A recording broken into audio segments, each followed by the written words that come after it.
We're all familiar with that song, Show Must Go On. But in the case for Iran, the song now is The Show Will Go On. 4 wins out of 4 in these recent World Cup qualifiers. Today we'll be going over highlights and analysis from the huge victory over Iraq. It's time for Team Melli Talk. Our Team Melli coaches and players definitely all smiles after the huge victory over Iraq. Glad you're back for another edition of Team Melli Talk. Let's get this started and take a look at how Iran lined up against Iraq. As always, some kind of guessing game when it comes to wondering who would be starting for Dragan Skocic when Iran would take the pitch against Iraq. Let's have a look. No change in goal with IRIB Varzesh. Ehsan Hajsafi getting the start at left back. As for the center backs, Shoja Khalilzadeh and Hossein Kanani, Sadegh Moharrami as the right back. And as for the midfielders, Ahmad Nurullahi, Saeed Ezzatullahi, and Ali Reza Jahanbash. So once again, changing things up a little bit. And up top, no surprises in Mehdi Taremi, Sardar Azmoun, and Ali Golizadeh. And I must be quick to point out, obviously in the previous episode, I talked about saying that there had to be lots of Saman Ghodus. Well, I was a little disappointed when I saw this starting lineup. But anyways, without further ado, let's check out the highlights first from the first half. Plenty of physical play early on from both teams. Not a surprise. Obviously, both these teams badly wanted this victory. But it would be Iran that found the breakthrough. What a ball from Ali Golizadeh. Next, Ehsan Hajsafi with the cross, finished off by Sardar Azmoun to give Iran a 1-0 lead. Awesome build-up play. And Ehsan Hajsafi with the assist. Azmoun with the finish. A perfect goal. And I just got to be quick to say, there's been a lot of negativity thrown at Ehsan Hajsafi, but, he did a good job with this cross. And like I said before, I'm okay with Ehsan playing at left back, but don't want to see him play as a central midfielder or a defensive midfielder, and also don't want to see him take corner kicks or free kicks. So, like I said, Ehsan, love you, man, but you're good as a left back, so let's keep it that way. Later, towards the end of the half, a corner kick and a header, but goes straight to Ali Reza Varzesh. Iran led 1-0 at the half. The Iraqis applying a little bit of pressure, taking advantage of a giveaway and a breakdown in midfield, but a nice save, actually right to Ali Reza Varzesh to keep Iran in the lead early in the second half. In the 73rd minute, Iran with another good chance. Azmoun unable to get his shot past Jalal Hassan. Another chance, this time Ali Golizadeh, but not able to get that ball into the far corner. And very late in the match, in the dying moments, in the 5th minute of stoppage time, looking at this replay clearly, this was going to be a second goal for Iran, and Mehdi Ghaedi unable to finish off the sitter. Wow, what a shock.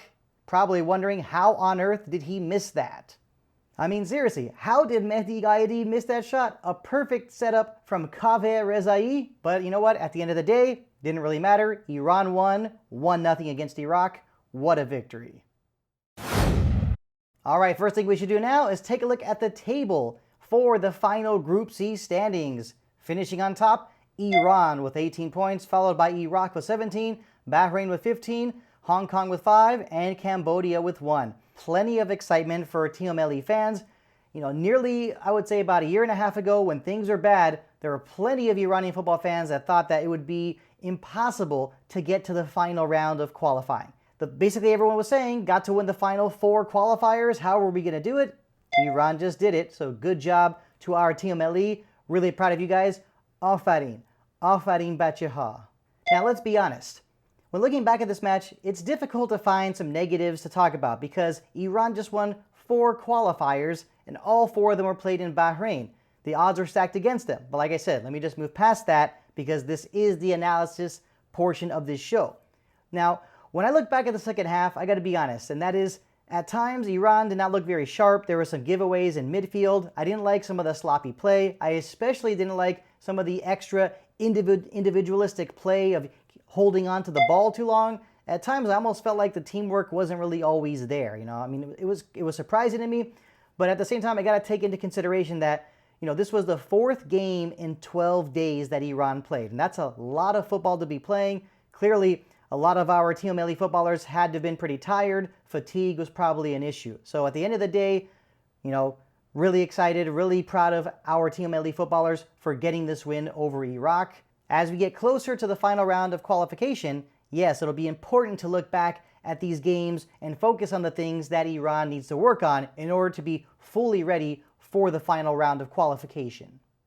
It is only fitting to take a look at the other teams that made it to the final round of qualifying. So let's have a look. Those teams are Syria, Australia, Iran, of course, Saudi Arabia, Japan, United Arab Emirates, South Korea, China, Oman, Iraq, Vietnam, and Lebanon. Now at this point, it's obviously pretty normal, pretty natural for Iranian football fans to be thinking things such as, which team do we want Iran to be grouped with? Which teams do we want Iran to avoid? Well, in all honesty, after these 4 qualifiers, I can't even think about, this kind of situation, wondering which group would be a good one for Iran. Bottom line is, Team Melli plays who they play, and we just got to wait and see who those teams will be. And now for my final thoughts. It comes as no surprise that I got to start off with the topic of respect. And when talking about respect, I'm talking about a man who deserves respect at this moment, and that is Team Melli head coach Dragan Skocic. Now, as you all remember, when Dragan Skocic was hired as head coach of Iran, there were a lot of doubters, a lot of people wondering why he even got the job in the first place. I mean, before he became head coach of Iran, he was head coach of Sanatenaft.abadan. He wasn't even head coach of Perspolis, Esteghlal, or even Sepahan, or Traktor. But the fact of the matter is, Iran needed 4 victories in these crucial World Cup qualifiers that were played in Bahrain, and Iran got those 4 victories. But in this situation, we're not saying mission accomplished, because we all know what the real mission is, and that is to qualify to the 2022 World Cup in Qatar. Thank you everybody for joining us on this edition of Team Melli Talk. Really do appreciate the support. Make sure you get to our website, www.teammelitalk.com. Remember, this is your best source for the latest news on Team Melli, the national team of Iran. Make sure you find us on social media, Facebook, Instagram, Twitter. The handle at Team Melli Talk. Don't forget to like, comment, share, subscribe. Hit that notification button. Oh yeah, and one more thing.